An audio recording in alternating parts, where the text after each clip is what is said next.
habíamos quedado en cómo saber cuántas PC había en un laboratorio en particular. Entonces, dentro del para, se ejecuta todo el código necesario para atender a un laboratorio. Por lo tanto, cuando comienzo con un laboratorio, digo, cantidad de PCs en el laboratorio es 0. ¿Para qué? Para que luego, mientras vaya cargando yo las PC, voy contándolas. Acuérdense que siempre que yo vea algo con este formato, que una variable recibe a sí misma más 1, es un contador. Por lo tanto, una vez que yo termine con las PC del laboratorio, que es este mientras, voy a mostrar cuántas PC hay en el laboratorio. Vamos a poner... Profe, si no, Sí, también podés hacer la suma de cantidad dañadas y cantidad que están andando sí, y determinarla como la variable esa cantidad de PCs por laboratorio. claro, puedo utilizar estas dos.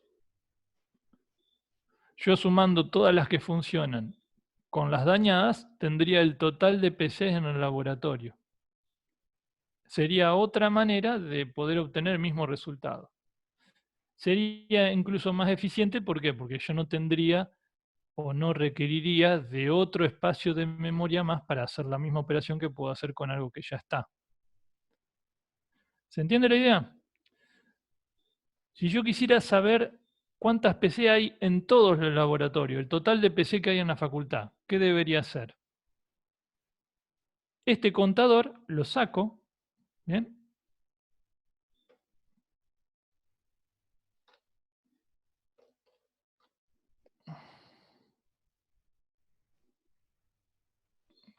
Me parecen ventanitas por todos lados. Esto lo vamos a sacar.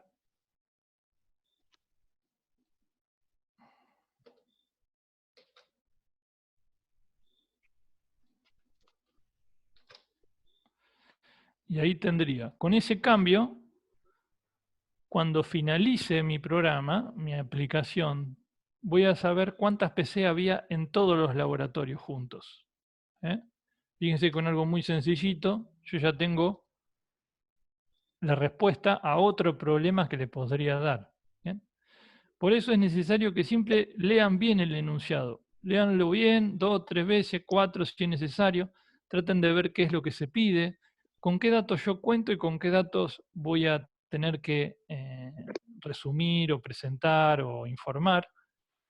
¿Por qué? Porque la idea del algoritmo es tratar de jugar con los datos de entrada y los datos de salida para poder procesar. Ese proceso es lo que ustedes tienen que deducir. ¿eh? En matemática ustedes usan fórmulas. En este caso, la fórmula la tienen que armar ustedes. La fórmula sería el algoritmo. ¿bien? Ese es por ahí lo complejo de esto. Que acá no existe una fórmula para poder usar siempre. Yo tengo que ir desarrollando la fórmula en base al enunciado y que sirva para siempre. Yo esto lo llevo en una escuela, me va a servir. Lo llevo a otra escuela, va a servir. ¿Se entiende la idea? ¿Alguna pregunta? Por el momento no. Nada. Bueno. Entonces Ahí va. seguimos. No. Esta era una pregunta privada. Bueno. Entonces, ahí tenemos cuestiones que yo podría encontrar mientras corrijo, que era lo que les quería comentar. A ver, errores comunes.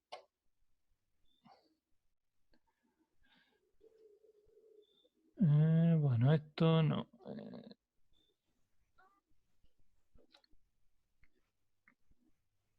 Vamos a ver. Ejercicio 2.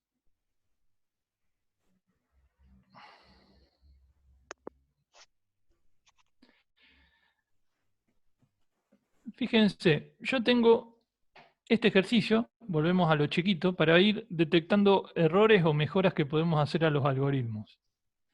Yo tengo este mostrar, ¿bien? Si yo hago esto,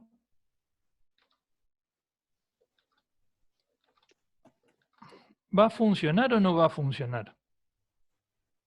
Va a funcionar. ¿Por qué? Porque hace lo mismo que el ejercicio que estaba recién. ¿bien? Pero ¿qué es mejor o qué es más entendible? ¿Tener 4 veces el mostrar o tenerlo una sola vez. Yo diría que tenerlo una sola vez. Los dos algoritmos funcionan, pero si uno busca la eficiencia, es mejor el primer caso que este. Yo lo que haría en realidad sería sacar esta operación de acá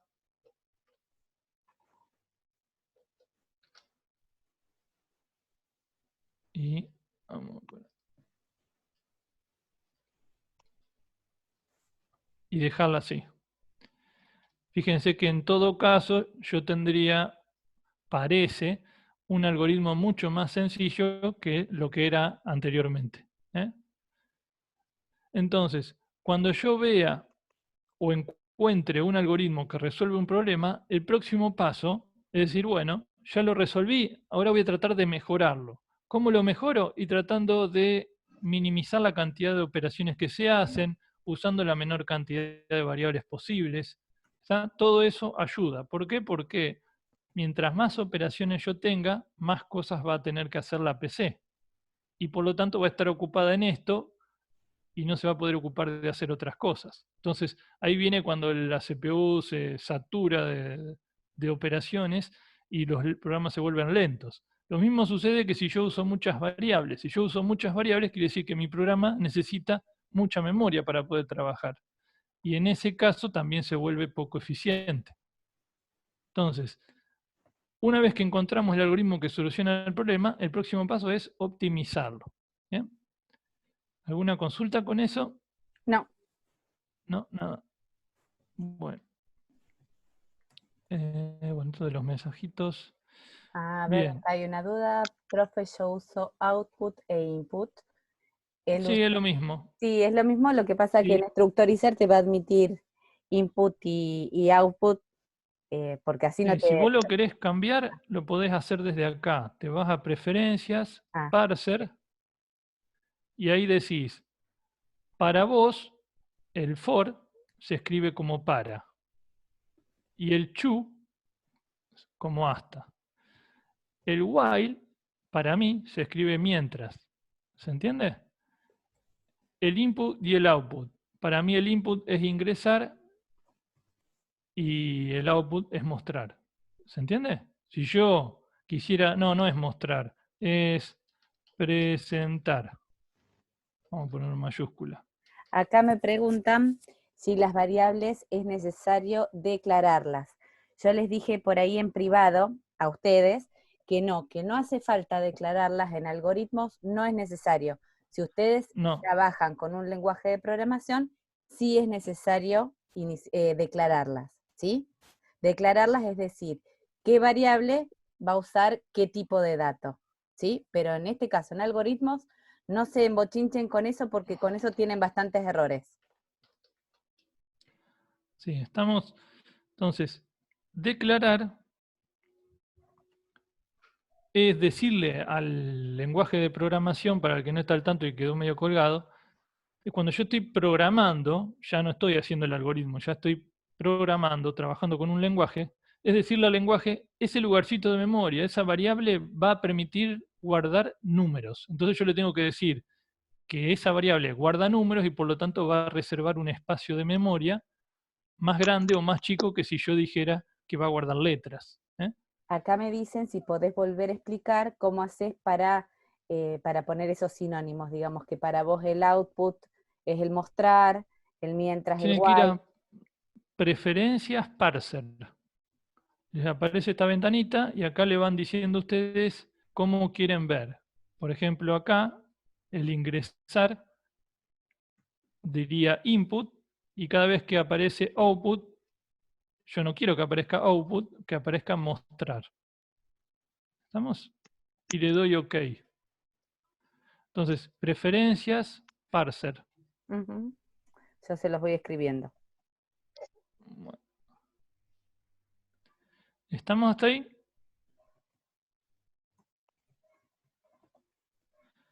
Otro error, ya que estamos con este, bueno, esto entonces lo cerramos. No.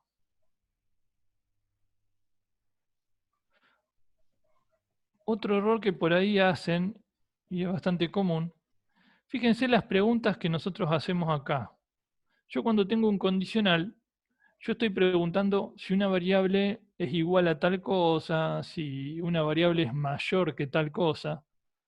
Todas las expresiones o todas esas preguntas se plantean con este formato, que es una expresión o una variable, un operador de comparación y un valor. ¿Bien? Yo acá no puedo escribir como si estuviera hablando con ustedes. Yo acá no le puedo poner el estado de la PC. ¿Está bien? Así no puedo escribir. ¿Bien? ¿Por qué? Porque esto la máquina no lo entiende. Entiende si yo escribo en el formato de la máquina.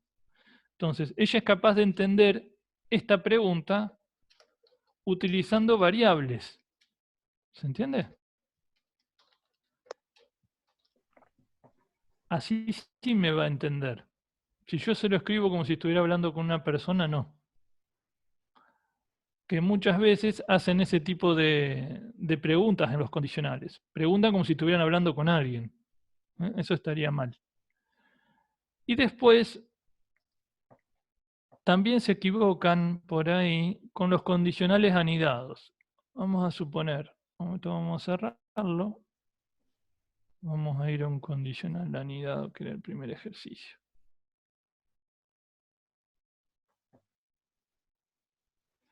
Tengo estos condicionales. ¿Bien? Si yo acá pregunto y me dice, yo ingresé la PC, la cantidad de PCs que tenía, y cantidad de PC me dijo que es menor a 5. ¿Qué hace? Me hace un descuento del 10%. Ahora, si la cantidad de PC que yo ingresé no es mayor a 5, pregunto si es menor que 10. ¿Se entiende? Hasta ahí vamos. ¿Qué pasa si yo hago esto?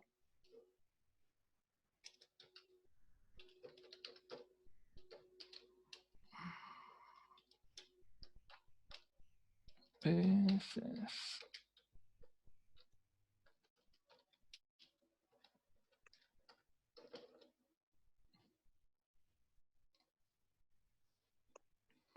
Si yo hago esto, no estaría mal, pero es redundante, está de más. ¿Por qué? Si a mí la pregunta cantidad de PC es menor a 5 me dijo que no, ¿qué sentido tiene preguntarle si es mayor o igual a 5?